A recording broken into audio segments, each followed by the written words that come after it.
Hello, and welcome to another episode of the Healing for Hot Messes podcast. It has been a hot minute since I've done an episode, but here I am again. I'm your host, Mandy M. I'm the author of Witchcraft Therapy, Happy Witch, and Feral Self-Care. You guys, I also have another book that is coming out. It is called Shadow Work for Hot Messes. I'm very excited about this because it is my first interactive workbook. I've been wanting to do an interactive workbook for so long, and here we are. I'm very excited about this. So today's episode is brought to you by discernment. Discernment, the lost art of the ability to make smart judgments about things. And although this is something that I would love to believe that everybody has, unfortunately, my eyes, my ears, my brain shows me every single day that this may be a lost and dying art. So discernment. People, use your discernment. So today's episode is really inspired by the fact that I caught myself in a do nothing bitch kind of moment where I was noticing a lot of fuckery afoot and I was feeling all weird about it. And I was like, oh, people should do this and people should know this and blah, blah, blah, blah, blah. But then I realized, the way that you actually take that a step further is going, okay, so maybe I'll do it. So today's episode, we are going to be talking about cognitive biases. And it's really inspired by the fact that I have found myself lately, and by lately I mean over the past few years, really looking around at media literacy skills, at social media literacy skills, at the fact that marketing, corporations, all these different things that really kind of tug on our cognitive biases, tug on our emotions, manipulate us.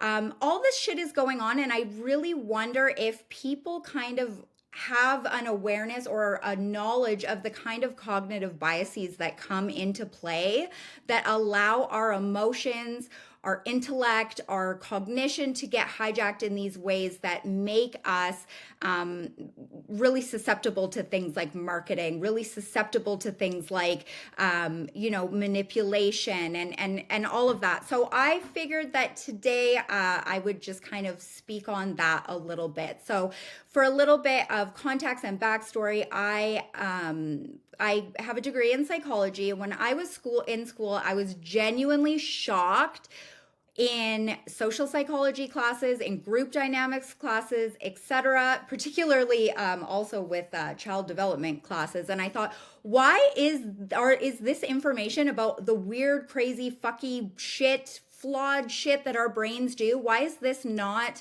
common knowledge? Like, it felt to me as if human beings should have to know this stuff in order to go out and interact with the world, because companies know it, marketers know it, like all of this shit is being used against us. The news knows it, government knows it, whatever. Like, allow me to put my little tinfoil hat on here for a moment. But our cognitive biases are well on the record. They're well on the record. And I think that the best way that people can protect themselves are just to be aware of what they are and what they look like, so that you can kind of understand whether or not you might be kind of subject to some manipulation, some sort of bullshit, if there is some kind of fuckery afoot. So this episode is going to be a little bit different and strange in format because I'm just going to go through a few of these cognitive biases, and we are going to just talk about what a quick description of what they are and what they might look like and what to look out for. So cognitive biases are basically mental shortcuts that we go through for us to make decisions quickly, to process information quickly. And this has been really evolutionary for us. This has actually been kind of a good thing for the human species. But as you can see in the modern era, with the social media age, with the media age, with the fact that, we are being marketed to, etc., this stuff can kind of get hijacked and used against us, right? So these cognitive biases have to do with information processing. They have to do with emotional biases. And certainly anyone from this corporation over here to the TikToker over here seem to use these tactics, these techniques to try and get us into typically some form of intellectual or emotional resonance, right? So they're trying to tug on our heartstrings or give us information or something to try and get us to think, feel, or believe certain stuff so that they can achieve certain ends. So for the corporation over here, the big evil corporation over here, their ends might be convincing us that they're not a big evil corporation. They're actually just a down home country company that you can trust with your whole heart and soul because they believe in family values.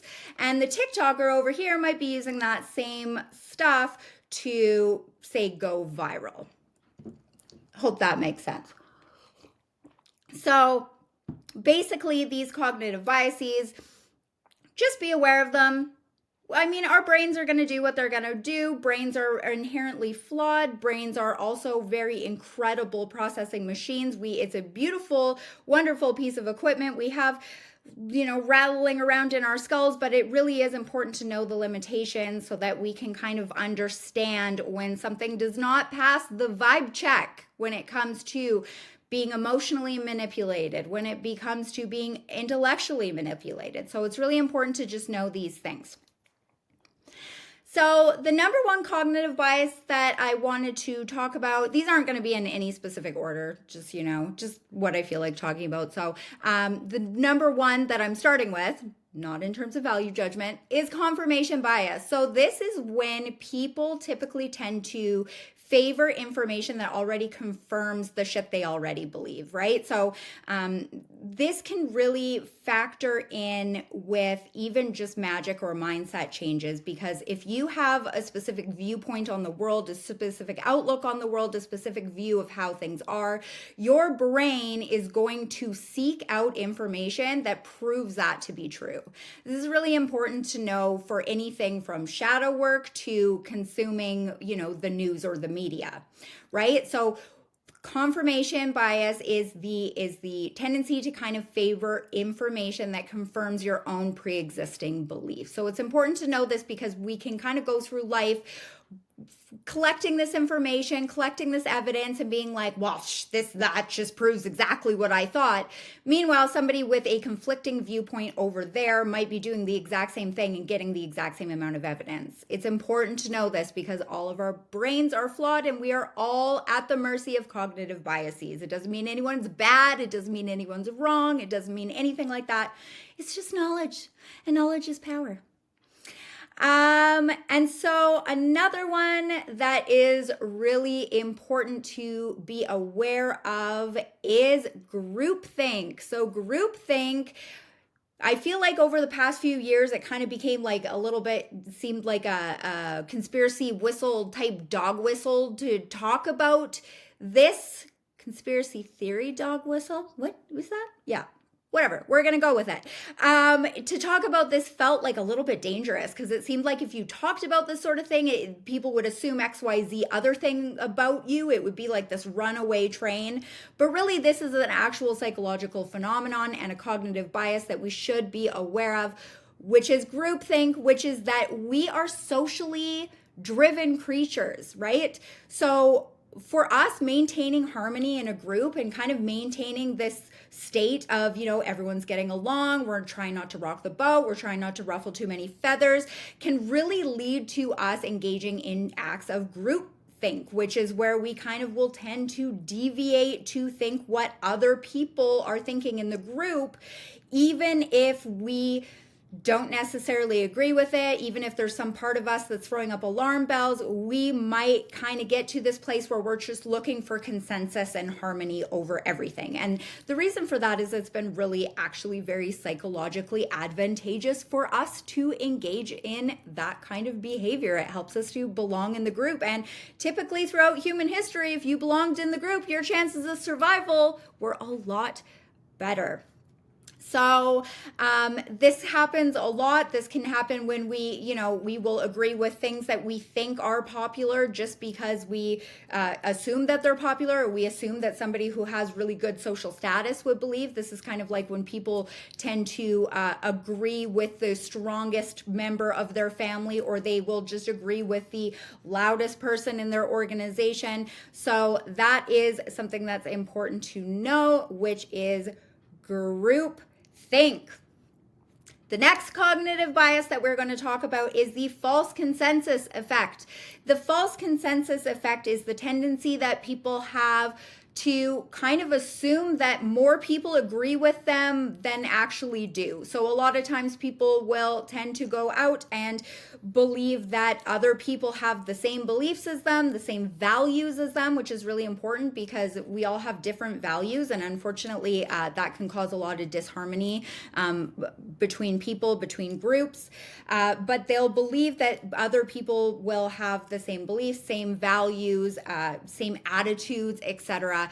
This is flawed thinking. This is a cognitive bias, because the fact is there's a whole lot of bitches out there on the planet, and a lot of them might have different beliefs than you do. And so this is actually a good thing. I don't think it's really that bad of a thing, but where it becomes a problem is when people kind of believe that the majority shares their beliefs and shares their preferences. That's when you get some people that might be out there screaming and yelling about stuff that they think is a problem, maybe isn't that big of a problem, but they're just going absolutely batshit crazy about it because they think that they're right and that everyone agrees with them, when really it's just the thing.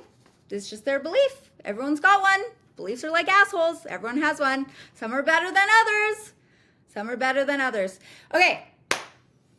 The next one is the Dunning-Kruger effect. The Dunning-Kruger effect is when people with very little knowledge or a lack of skill in any particular area will overestimate their ability. So this is when you have those people that all of a sudden think they're doctors, and they have these amazing ideas about what people should or should not be doing, and yet they're just sitting at home on Facebook like the rest of us.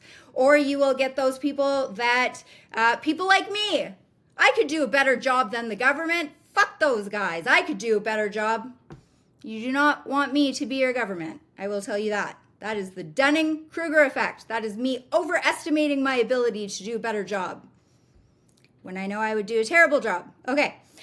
The next one is cognitive dissonance. Cognitive dissonance is huge. This is a huge one. This is good for shadow work. This is good for magic in general. Cognitive dissonance is the discomfort that we feel when we have conflicting beliefs, or we have evidence for something that conflicts our beliefs, right? So this one kind of can come up a lot when we believe something to be true and then we get handed evidence for something else, and then our brain is like, nope, I don't like that. And then it can cause us to feel very uncomfortable. We don't want to question our reality. We just want to live. We want to smile. We want to stuff all those feelings right down, especially if they challenge us, or if they challenge who we think we are. We got to squish it down. So that is cognitive dissonance. This one is very important if you are into shadow work. I will say that. I talk about this in my shadow work book. So yeah, this is a big one. The bandwagon effect. The bandwagon effect is the tendency to adopt certain behaviors or attitudes or belief or whatever, just because others are. So you can see this actually a lot in social media, in terms of people really jump on these bandwagons of, sometimes people are diagnosing themselves with stuff because they watched a couple 90-second TikTok videos. Which brings us back to today's sponsor, Discernment. Anyway, so that's the bandwagon effect. It's very important to know about this because marketers, viral marketers, etc., definitely use this. They definitely use this to make trends to go viral in order to sell you shit. I really should have done this with a tinfoil hat on. I feel like that would have really made this a little bit more, it would have gone better, but that's okay. That's okay. Okay. In-group bias. Our next cognitive bias is in-group bias. In-group bias is when people tend to favor their own social groups. So they assume you're in the good group and other people are in the bad group. And this is really problematic, very, very problematic because it can lead to all sorts of othering. It can lead to all sorts of xenophobic behavior. You can see this shit in the news all the time. You can even see it in old, if you look back through like old Marvel movies or old like Hollywood movies, you could see, and really look out for this. But if you look at the different time periods, you can see, back when the bad guy in the movie was always like the Russian bad guy, and then it became like the Middle Eastern bad guy, like depending on who the United States or the Western world was warring with. So it's really just this idea of like, our group is the good group, that group is the bad group, we will not accept any other explanation. And that really leads to this crazy form of like casual dehumanization that we see on such a large scale now, which is definitely problematic. Even though some groups are suckier than others, I will say that, because here I am talking about this throughout this whole episode, demonizing big evil corporations that are making billions off the backs of the people. So yeah. Okay. So then there is the sunk cost fallacy. And the sunk cost fallacy is the very human tendency to follow through on shit if we've already like put a lot of time, energy, and effort, money, etc. into it, even if it's not serving us and like the shittiness outweighs the benefit. Because we've put so much in, we're like, yeah, I'm just gonna see this one through. This is like the very definition of beating a dead horse. This one is no good. This one will affect all areas of life. This has nothing to do just with media literacy or social media literacy. Like, this will fuck your life like 10 ways from Sunday, because it will keep you in relationships that fucking suck. It will keep you in friendships that fucking suck. It will keep you, holding on to a business that's just like sucking, like hemorrhaging money. This is something that we have to learn to recognize and get over fast. If we want our lives to be good, we have to just take this and we have to just get rid of it. The sunk cost fallacy. Sunk cost fallacy. This is like those people that sit at a slot machine and they put like, I don't know, $10,000 of quarters in, and they're like, next time's going to be my time. It's not going to be your turn, bitch. Sunk cost fallacy. Pick your little bucket of quarters up and go find somewhere else. Greener pastures, my friends. So that is the sunk cost fallacy. Then there is the halo effect. The halo effect is a cognitive bias that is this situation where an initial impression kind of influences overall judgment. So depending on how somebody is perceived, it kind of creates this halo effect where even if they act shitty later, or they fuck up, or they shit the bed, or maybe they start being evil or something like that, if they had that initial halo effect, people will tend to look at them more favorably, which means they will examine their motives less critically, which is important. Very, very important. I would say this is extremely important because you have situations where somebody will just say the right thing to get elected or whatever, and then they get put in this position where people are no longer critically examining whether or not they're doing good or whether or not they're doing harm. And that can be a fucking problem. So the next one that is very important is selective exposure. And this one's actually very important to me because I tried to get a freelancing pitch about this to get a publication to pick it up, and nobody wanted to pick it up because I think it's considered problematic. I'm old, so I'm just going to start there. I'm 40 years old, so I've been around for a while.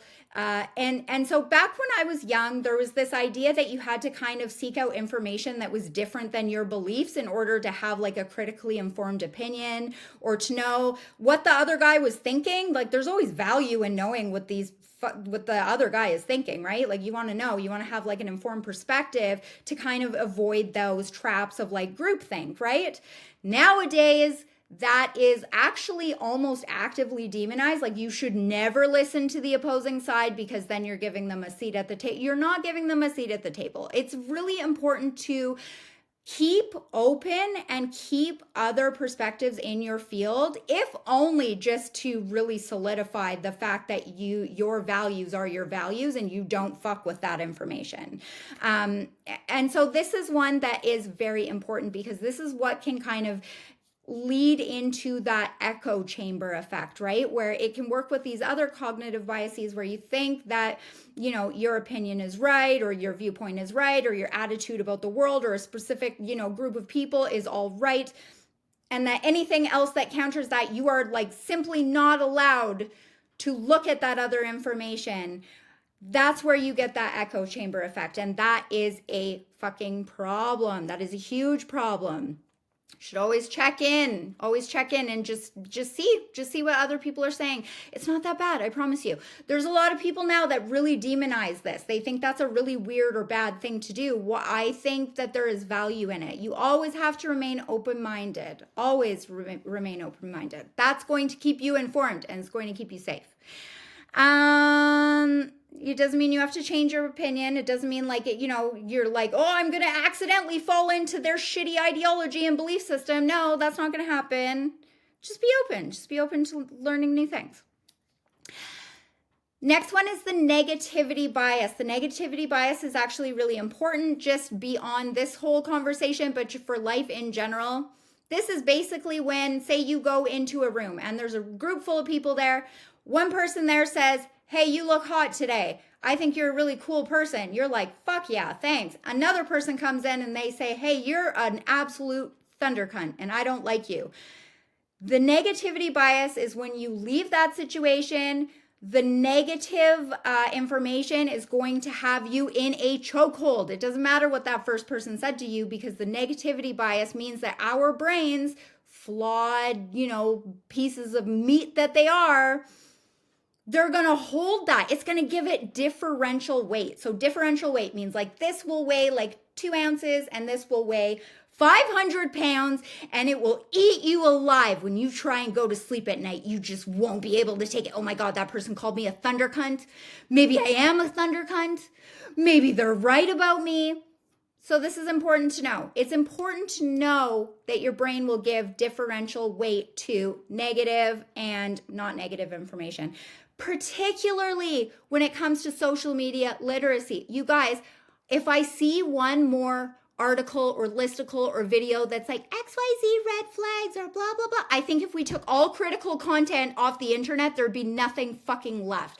And my problematic opinion is that that is kind of lazy. It's lazy creation, in my opinion, which is also quite rich because this is me being critical of that right now. So I get the irony, but the fact is, it's because it sells. It's because it sells. It's because people really, it's like that contrarian effect. Like, ooh, oh, this is like, ooh, it's all meant to tug on your emotions. It's supposed to bring you into emotional resonance.